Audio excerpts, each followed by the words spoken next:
بسم الله الرحمن الرحيم.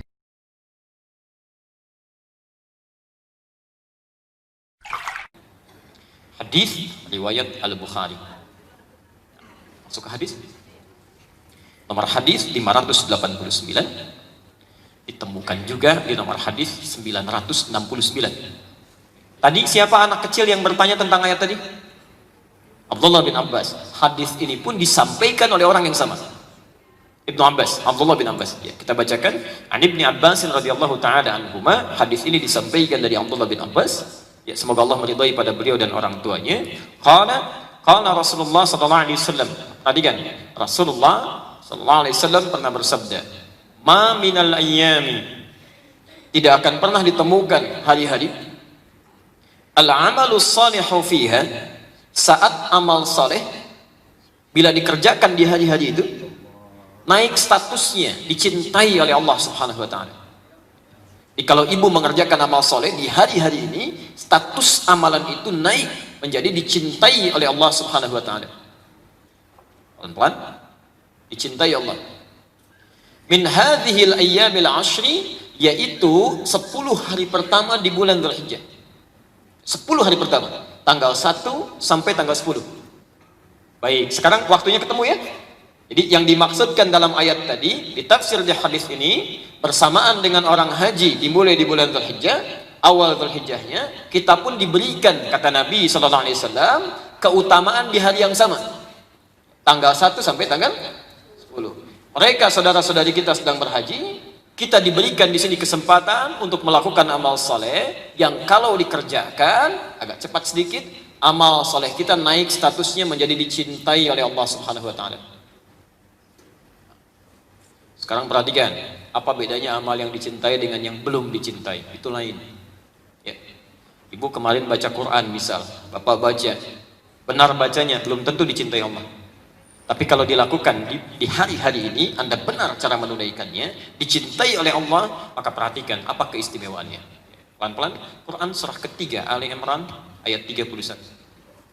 Posisi sebelah kiri paling atas. Kita lihat kaidah cinta dalam Al-Quran.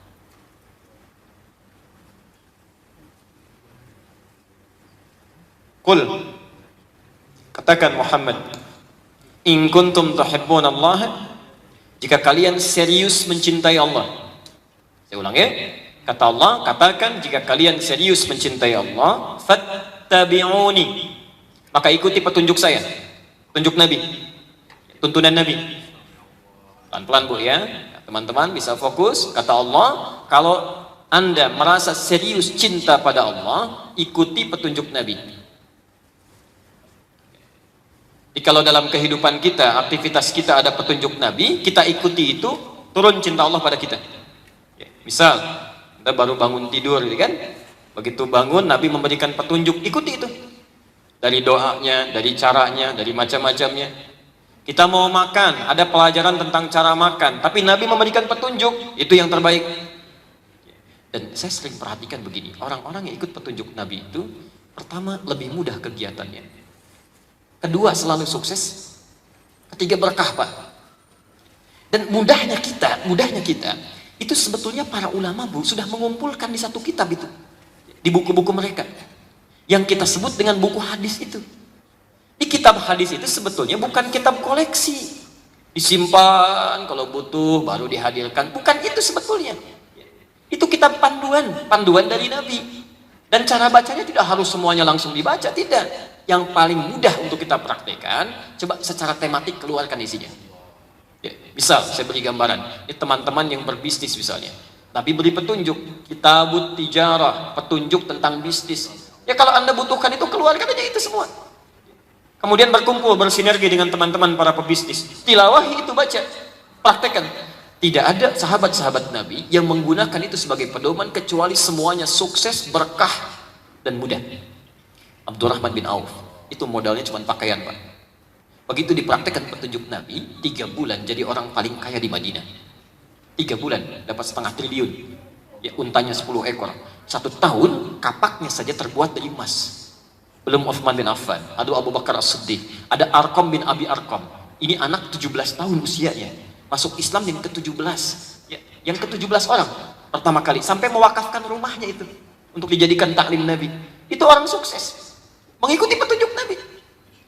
Mohon izin ya, mohon izin misalnya, ada petunjuk Nabi untuk di keluarga. Ibu, bapak sudah berapa tahun jadi ayah ibu? Kenapa nggak sempat mengeluarkan? Misal, petunjuk Nabi menjadi ibu yang baik. Keluarkan hadisnya, keluarkan ayatnya. Bapak demikian, tilawahi di keluarga. Oh ini ibu mesti begini, tugas istri begini, suami mesti begini. Begitu Anda praktekkan, demi Allah saya katakan, tidak ada segala hal yang terjadi di rumah tangga kecuali nikmat semuanya. Orang umumnya melihat Nabi dengan gambaran yang tegang saja, tidak. Pernahkah ibu tahu kalau Nabi pernah bercanda dengan tepung dengan Aisyah? Kadang-kadang balap lari, ya olahraga sama-sama, nonton sama-sama, itu ada petunjuk itu, Bu. Tidak ada yang lebih indah dibandingkan dengan itu. Nah, kalau Anda sudah bisa praktekkan, anak mau sekolah, lihat petunjuk Nabi, kan? Ibu bapak demikian, dikeluarkan itu, maka cinta Allah diturunkan pada satu keluarga. Kalau itu sudah terjadi, ini poin kita. Perhatikan, ini gambarannya. Kalau seseorang sudah dicintai oleh Allah Subhanahu wa taala, yuhibbukumullah, dicintai oleh Allah, maka yang pertama diberikan oleh Allah pada orang itu, maaf, bukan dunia. Awas, bukan dunia. Wa yaghfir lakum dzunubakum, diampuni semua dosa-dosa. Semua dosanya. Insyaallah. Bukan dosa. Ada di antara kita yang tidak punya dosa, boleh angkat tangan. Yang sedikit barangkali ibu ada. Wah, saking banyaknya nggak bisa ngacung kan, karena banyak gitu. Dosa hari ini aja belum tentu terampuni, ini semua dosa. So kalau mau sedikit agak iseng-iseng gitu ya, iseng-iseng ngitung dosa daripada iseng-iseng berhadiah nggak jelas kan. Malam-malam coba dicek. Kalau mau ngitung dosa tuh gampang, jangan yang jauh-jauh dulu. Ini dari ujung kepala sampai ujung kaki. Di kepala ambil satu dulu contoh, mata ya. Baik, apa fungsi mata? Lihat tuh, sudah salah kan? Itu aja sudah salah walaupun belum tentu dosa gitu ya. Baik, fungsi mata itu bukan melihat, awas salah ya. Kalau cuma melihat, kambing juga melihat, tapi mata kambing tidak dihisap. Coba cek di akhirat, nggak ada hisap mata kambing dihisap, tidak ada. Kita sembelih tiap tahun gitu kan, padahal mata kita yang dihisap.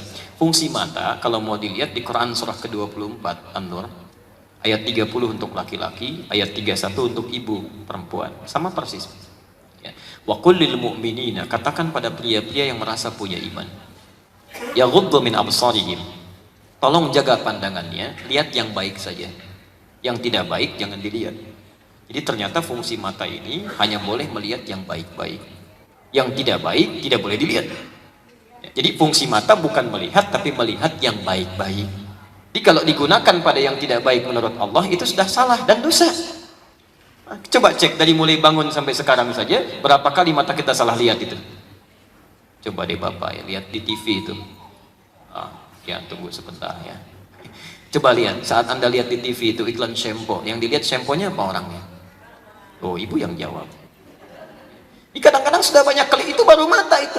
Nah sekarang dikasih kesempatan oleh Allah Subhanahu wa taala melalui lisan Nabi 10 hari, Masya Allah, itu ada peluang amalan kita dicintai, ampunan Allah didapatkan.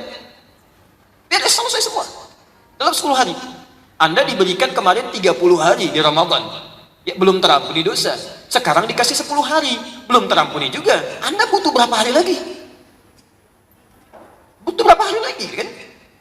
Nah, yang paling menarik, sekarang perhatikan, apa amalan atau esensi yang sangat diinginkan oleh orang haji? Apa itu? Bapak Ibu yang mau ke haji atau yang sedang haji menginginkan apa dengan hajinya?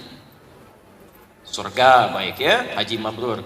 Baik, al-hajjul mabruru laisa lahul jazaa illal jannah. Tidak ada pahala yang sebanding dengan haji mabrur kecuali apa? Surga. Berarti intinya orang haji ingin bebas dari keburukannya, ingin masuk surga kan? Ingin mendapatkan surga. Baik, sekarang kita lihat kaidah masuk surga itu apa? Quran surah ketiga ayat 133. Posisi paling kanan sebelah atas. Baik, hati-hati ya, hati-hati. Kita lihat sekarang kaidah surga. Nanti kita ketemu tuh persamaannya. Bismillah. Wasari'u ila maghfiratin min rabbikum wa jannatin arduha as-samawati wal ardu u'iddat lil muttaqin. Wasari'u ila maghfirah, dan bergegaslah Anda untuk memohon ampunan.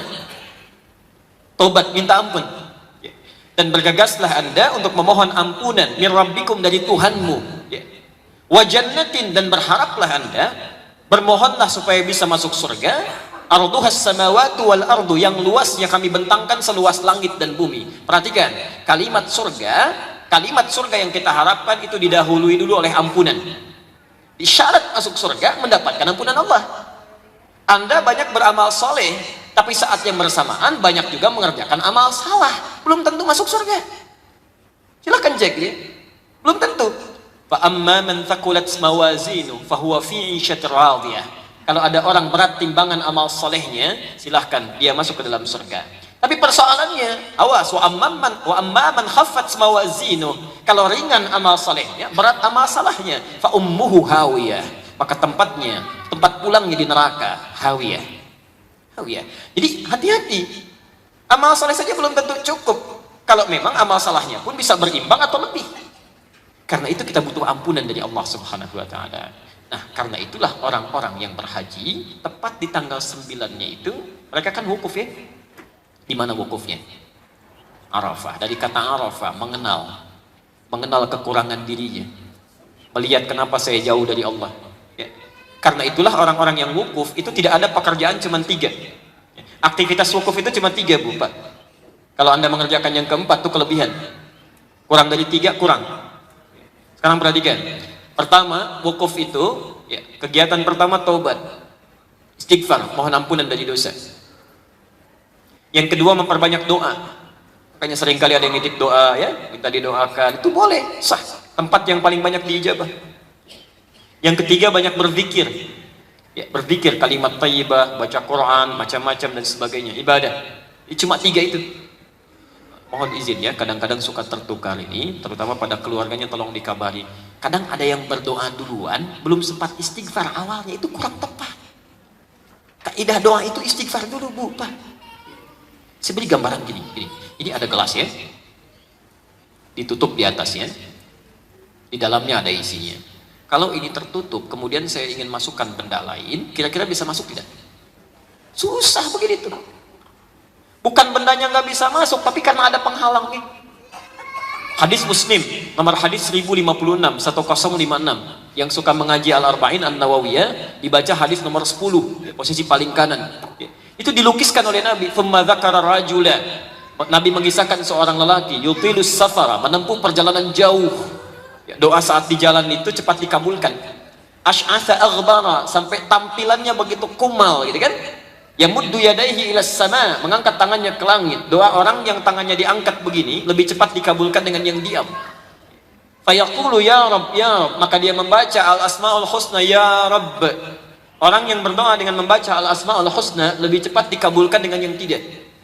Tapi nggak usah dibaca semuanya, Bu, sesuai dengan kepentingan kita aja. Allahu ya Rahman, ya Rahim, ya Malik, ya Qudus, kebanyakan. Ya, itu Anda butuh bebas dari persoalan, sebut ya Al-Fattah. Butuh rizki, sebut ya Razak, gitu kan? Tapi kalau Anda kira-kira sulit menemukan namanya, cari yang paling ujungnya, Rabb. Ya. Makanya kita saat berdoa kan, itu umumnya menyebut Rabb. Ayo, doa paling favorit apa? Rabbana atina fid dunya. Doa apa itu? Sapu jagat tuh ya, ada doa sapu jagat. Ada doa sapu nggak ada jagatnya. Doa jagat nggak ada sapunya. Di kita aja itu ya. Masya Allah. Rabb. Nah, orang ini melakukan ketiganya. Lihat komentar Nabi. Anna yustajabu lidzalik. Mustahil doanya bisa terjawab. Mustahil doanya bisa terjawab. Kenapa? Maaf ya. Amu haramun, karena makanannya haram. Mashrabu haramun, minumannya haram. Balbasu haramun, pakaiannya haram. Wa ghudhiya biharamin, dan perangkat hidupnya haram. Yang haram itu menutup keadaan dirinya, tertutup begini. Karena itu ketika dia memohon kepada Allah, Allah mau mengabulkan susah. Jadi begitu dikabulkan mentah lagi itu.